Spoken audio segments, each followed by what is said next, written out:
হবে। 12 নম্বর কোশ্চেন যাই, লেন্সের চারপাশে বায়ুর পরিবর্তে অন্য কোনো ঘনমাধ্যম থাকলে লেন্সের ফোকাস দূরত্ব, তো এইটা আমাদের লেন্স মেকার ইকুয়েশন দিয়ে এটা দেখা মানে বোঝানো যায় যে ফোকাস দূরত্ব বৃদ্ধি পায়।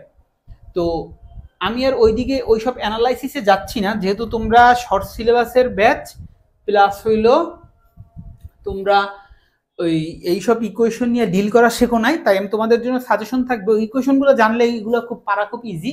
তোমাদের জন্য সাজেশন থাকবে এগুলো একটু মুখস্থ করে রাখো যে লেন্সের চারপাশে যদি একটা ঘন মাধ্যম রাখো তাইলে ফোকাস দূরত্ব পাবে বৃদ্ধি। এটা একদম মুখস্থ করে রাখো, ঘন মাধ্যম থাকলে ফোকাস দূরত্ব বৃদ্ধি।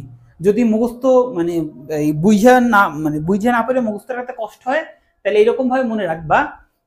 আমি এরকম ভাবে মনে রাখছিও, কারণ কি প্রত্যেকবার তো ইকুয়েশনে এরকম বসান যায় না যে ঘন মাধ্যম থাকলে মিউ এর মান এইটা বাড়বে, তার ফলে অমুকটা হবে ডমুকটা হবে, এরকম ভাবে তো মনে রাখা যায় না। কিছু কিছু এমসিকিউতে একদম পাইলেই অ্যান্সার করা লাগবে, সেরকম ভাবে রাখা লাগে।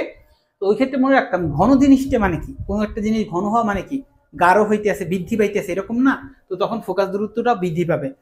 আশপাশে যেটা হালকা মাধ্যম রাখা মানে কি হালকা হইতে আছে তখন ফোকাস দূরত্ব হ্রাস পাবে, এরকম টাইপের আমি মনে রাখতাম। ঠিক আছে, তো ওইরকম ভাবে মনে রাখবা কই বায়ুর পরিবর্তে যদি ঘন কিছু থাকে বৃদ্ধি পায়, যদি হালকা কোনো মাধ্যম থাকে তাহলে হ্রাস পায়। এগুলো লেন্স মেকার সমীকরণের সাহায্যে খুব ভালো মতো বোঝানো যায়, বাট আমরা ওদিকে আর না যাই, ওগুলো ইঞ্জিনিয়ারিং এর